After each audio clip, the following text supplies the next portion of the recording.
अपने पहले ही समुद्र तट के सफर में उस आदमी ने एक जंगली विशाल टाइगर प्रॉन पकड़ लिया। 90 के दशक में अकेला यह झींगा ही कम से कम 100 युआन का था, लेकिन वह अभी जश्न भी नहीं मना पाया था कि उसने आगे रेत के नीचे छिपे मेंटिस श्रिम्प का पूरा झुंड देख लिया। उसने जल्दी से उन सभी को उठा लिया। सिर्फ आधे दिन में ही उसने प्रीमियम सी फूड से आधी बाल्टी भर ली, जिसकी कीमत कम से कम 1000 युआन थी। इस रफ्तार से वह जल्दी ही अपने चचेरे भाई द्वारा फंसाए गए 4000 युआन के जुए के कर्ज को चुका देगा। वह सामान लेकर बाजार जा रहा था, तभी उसे चचेरा भाई मिला। क्या तुम्हें लगता है कि इन बेकार चीजों से 4000 का कर्ज चुका दोगे?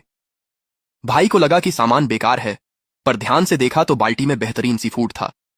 अगर वह आदमी अपना कर्ज चुका देता तो वह उसे बीज को गिरवी रखने के लिए कैसे मजबूर करता और विदेशी निवेशकों से मिलने वाले लाखों के मुआवजे और लाभांश को कैसे हड़पता। उसने मार्केट में अपने आदमी को इशारा किया कि उसे सिर्फ 20 युआन ही देना, पर वह बेवकूफ नहीं था। सी फूड 12 पाउंड का था। इतनी कम कीमत मुमकिन नहीं थी। 12 पाउंड, खुद देख लो, तराजू तो 8 या 9 दिखा रहा है। मैंने 20 कहा है तो 20 ही मिलेंगे। ये इलाका मेरा है, तुम्हें बेचना ही पड़ेगा, चाहो या ना चाहो। अनजान में उस आदमी को तराजू की गड़बड़ी पता चल गई थी। पोल खोलने के लिए उसने तराजू पटक कर नीचे से आधा पाउंड का चुंबक निकाल दिया। कजिन का आदमी दंग रह गया। उसने सोचा नहीं था कि इतनी छिपी चीज भी पकड़ी जाएगी। यह जानकर कि उन्हें ठगा गया है, मछुआरों ने उसे बाजार से बाहर निकाल दिया। अन्य लोगों ने मछलियों के लिए 100-200 युआन ही दिए, जो उस विशाल झींगे के लिए बहुत कम थे। इसके बाद वह समुद्री खाने को लेकर जिले के एक बड़े होटल गया, जहां मालिक अधिकारियों को बढ़िया समुद्री खाना खिलाने के लिए बेताब था।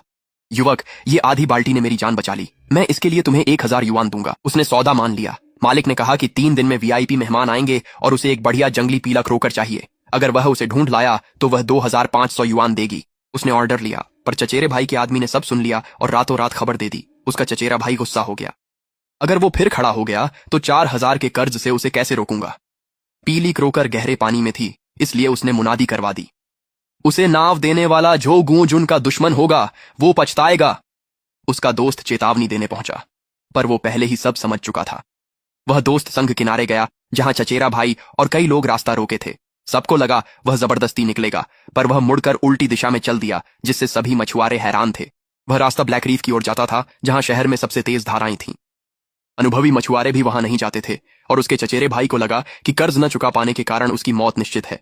पर केवल वही जानता था कि वह इलाका कीमती समुद्री जीवों से भरा था, जो धाराओं के छोटे जीवों को खाते थे।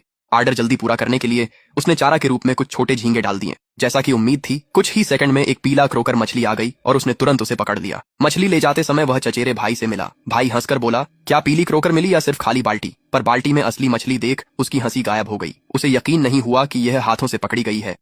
अगर वह आदमी इसे बेचकर अपना कर्ज चुका देता तो चचेरे भाई का लाखों का मुआवजा चला जाता। इस बार वह मछली को पहुंचने नहीं देना चाहता था। उस रात वह घर में घुसा, अनजान की उसकी चाल पकड़ी जा चुकी थी।